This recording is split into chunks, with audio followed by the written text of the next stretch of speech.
శుభోదయం. Praise the lord. ప్రభునందు ప్రియమైన సహోదరి సహోదరులారా, రక్షకుడు ప్రాణప్రియుడైన యేసుక్రీస్తునాథుని అతి పరిశుద్ధమైన శుభనామంలో వందనాలు.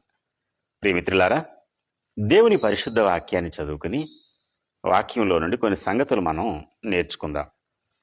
69వ కీర్తన 33వ చరణాన్ని మనం చదివితే ఇక్కడ రాయబడినటువంటి వాక్య భాగాన్ని గమనిద్దాం. యెహోవా దరిద్రుల మొర ఆలకించువాడు, ఖైదులో ఉంచబడిన తన వారిని ఆయన తృణీకరించువాడు కాడు. దేవుడి ఈ పరిశుద్ధ వాక్యమును మన వినికిడిలో ఆశీర్వదించునుగాక. ఆమేన్. ప్రియ సహోదరి సహోదరులారా, ఈ 69వ కీర్తన, ఈ కీర్తన భాగం ద్వారా దేవుడు మనకెన్నో అద్భుతమైన అమూల్యమైన పాఠాలను నేర్పిస్తూ ఉన్నాడు. ఈ 69వ కీర్తనలో ఉన్న పాఠాలు మనం నేర్చుకోకముందు ఈ 69 అనే ఈ సంఖ్య యొక్క విలువను మనం గమనిస్తే మనకు చాలా ఆశ్చర్యకరమైన విషయాలు కనిపిస్తాయి. 6, 9 ఈ రెండింటిని కూడిన గుణించిన మరలా 6, 9 వస్తాయి. ఎందుకంటే 6 + 9 6 + 9 అనేటువంటి సంఖ్యను 15 అవుతుంది కదా, 15 మరలా 6 అయింది. 1 + 5 మళ్ళీ 6 కదా. అలాగే 6 × 9 54, 5 + 4 9. అది కూడినా గుణించినా సరే మరలా 6, 9 అనేటువంటి సంఖ్యలు రావడం మనకు ఒక ఆశ్చర్యాన్ని కలిగిస్తుంది. అంతేకాదు 33 వచనం 33 కదా, 33వ వచనాన్ని గమనిస్తే మళ్ళీ దాన్ని గుణిస్తే 9 అయింది, కూడితే 6 అయింది. అదే మల్టిప్లై చేసాం అనుకోండి, 3 × 3 9, 3 + 3 6, మళ్ళీ 6, 9. ఎందుకు పనిగట్టుకుని ఈ 6, 9 6, 9 అనేటువంటి మాటలు మనకు కనబడుతున్నాయి కదా. బైబిల్ సంఖ్యాశాస్త్రం, బైబిల్లో ఉన్నటువంటి సంఖ్యల యొక్క విలువ. లోకంలో సంఖ్యలు వాళ్ళు విలువలు చెప్పేది వేరనుకోండి, బైబిల్ పండితులు చెప్పినటువంటి విలువలు ఒకసారి గమనిస్తే మనందరికీ తెలుసు కదా.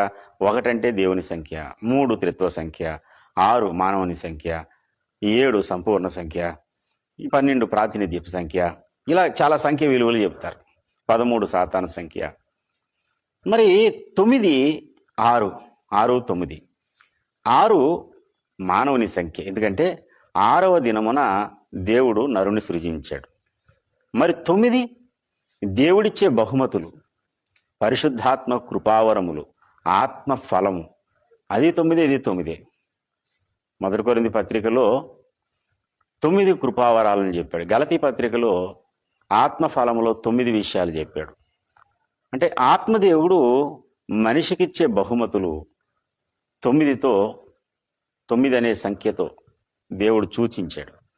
అంటే ఇక్కడ దేవుడు కొన్ని పాఠాలు నేర్పిస్తున్నాడు. సాధారణమైన ఒక మనిషిని అసాధారణమైన వ్యక్తిగా మార్చడం ఈ 6 నుండి ప్రారంభమై 9 వరకు వెళ్ళడం అన్నమాట. ఒక వ్యక్తి పరిశుద్ధాత్మ కృపావరముల చేత, ఆత్మదేవుని ఫలము చేత నింపబడితే అతడు సాధారణ వ్యక్తిగా ఉండడు, అసాధారణమైన వ్యక్తిగా, భూమి మీద దేవుని కొరకు ప్రకాశించే ఒక జ్యోతిగా మారుతాడు. అందుకనే 6 నుండి ప్రారంభమై మన యాత్ర 9కి చేరాలి అని చెబుతున్నాను. మరి ఈ మధ్యలో ఏంటి? 6 నుండి 9 వరకు మధ్యలో ఎదురయ్యే పరిస్థితులు, లేక ఒక వ్యక్తిని దేవుని చేత ప్రకాశింపబడే వ్యక్తిగా, దేవుని పోలికలోనికి మలచబడిన వ్యక్తిగా మార్చగలిగిన సాధనం ఏంటి? ఏది మార్చగలుగుతుంది అంటే, దావీదు భక్తుడు భయంకరమైన వేదన అనుభవించాడు. మామూలు వేదన కాదు. 17వ చరణంలో అంటాడు, నీ సేవకునికి విముఖుడవై ఉండకుము, నేను ఇబ్బందిలో ఉన్నాను, త్వరగా నాకు తరిమిము, నా యొద్దకు సమీపించి నన్ను విమోచింపుము. ఎందుకు అంటున్నాడు ఆ మాట అంటే, ప్రార్థన చేసి చేసి చేసి ఎంత ప్రార్థన చేసినా దేవుని దగ్గర నుండి జవాబు రాలేనటువంటి పరిస్థితులు ఎదుర్కొన్నాడట. 69:3 అంటాడు, నేను మొర్రపెట్టుట చేత అలసి ఉన్నాను, నా గొంతుక ఎండిపోయెను. గొంతుక ఎండిపోయింది, కన్నులు క్షీణించిపోయాయి. నిర్నిమిత్తముగా ఆయన మీద పగబెట్టిన వారు అనేకులు. ఎందుకు పగబట్టారో తెలియదు. ఎందుకు శత్రుత్వం పెంచుకున్నారో తెలియదు. నిష్కారణమైనటువంటి ద్వేషము కలిగిన వారు. ఒకడా ఇద్దరా? నిర్నిమిత్తముగా నా మీద పగబట్టువారు నా తల వెంట్రుకల కంటే విస్తారముగా ఉన్నారు. అబద్ధమును బట్టి నాకు శత్రువులై నన్ను సంహరింపగోరువారు అనేకులు. 69:4. నిర్నిమిత్తముగా, ఏ కారణం లేదు, పగబెట్టి ఎలాగైనా సరే అతను నాశనం చేద్దామని ప్రయత్నపడేటువంటి వారట దావీదు భక్తుడికి ఉన్నారు. తల వెంట్రుకలకు మించి ఉన్నారు. మరి ఇలాంటి భయంకరమైన పరిస్థితుల మధ్యలో భక్త దావీదు నలిగిపోతూ ఎంత మొరపెట్టినా, కనీసం ఉపవాసం ఉండి కన్నీరు విడిస్తే అది కూడా నిందాస్పదంగా మారిందంట. ఆయన అపహాస్యం చేసి గేలి చేస్తున్నారట. భయంకరమైన వేదన, శ్రమ. కొన్నిసార్లు మనం అనుకుంటామండి, ఎందుకు ఇన్ని శ్రమలు నాకు, ఎందుకు ఎడతెగని నొప్పి, ఎడతెగని బాధ, ఎడతెగని భారము, నిలకనీయని ఊబిలాంటి ఈ శ్రమలు ఎందుకు నాకు? దీనికి ఏమైనా పరిష్కారం ఉందా? దేవుడు ఏదైనా దీనిలో నుండి నన్ను విడిపిస్తాడా?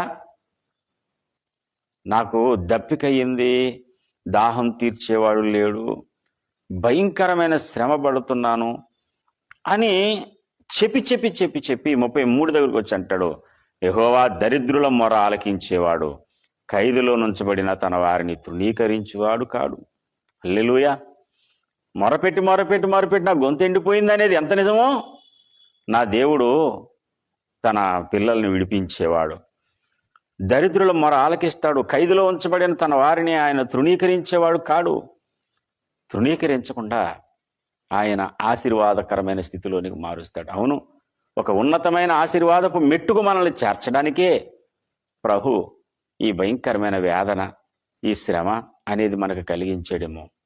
నా ప్రియమైన సహోదరి సహోదరులారా, ఆరులాగా ఉన్న నిన్ను దేవుడు తన అసాధారణమైన కృపచేత, వరముల చేత నింపి ఉన్నతమైన మెట్టుకు నిన్ను చేర్చడానికి ఈ లోయలో నుండి దేవుడు నిన్ను నడిపిస్తున్నాడేమో. విడిపించడానికి సమర్థుడు ఆయన. నిన్ను విడిచిపెట్టేవాడు కాదు. తప్పకుండా ఆయన నిన్ను విడిపిస్తాడు. నీ మొర వింటాడు. నీకు గొప్ప విడుదల, గొప్ప నెమ్మది, గొప్ప సమాధానం ప్రభు ఇస్తాడు. అటు గొప్ప దీవెన చేత ప్రభు మనల్ని నింపునట్లుగా ప్రార్థన చేద్దాం. తల్ల వంచండి. ప్రేమ కలిగిన మా తండ్రి పరిశుద్ధుడా, ఎదురయ్యే పరిస్థితులు, వేదనకరమైనటువంటి జీవితం ఆశీర్వాదకరంగా మార్చివేయండి. నీ రెక్కల నీడలో భద్రపరచండి. పనికి రాకుండా ఉన్న మమ్మలను ప్రయోజకులుగా చేయడానికి నువ్వు ఏర్పాటు చేసిన మార్గంలో నడిచే కృప మాకు దయచేయి. సోలిపోకుండా ప్రతి శ్రమలో కూడా నిన్ను నాయన సంతోషపరచడానికి సహాయం చేయి. యేసు నామములోనే వేడుకుంటున్నాను తండ్రి. ఆమేన్. దేవుని కృపా సమాధానం మనందరికీ తోడైండును గాక. ఆమేన్.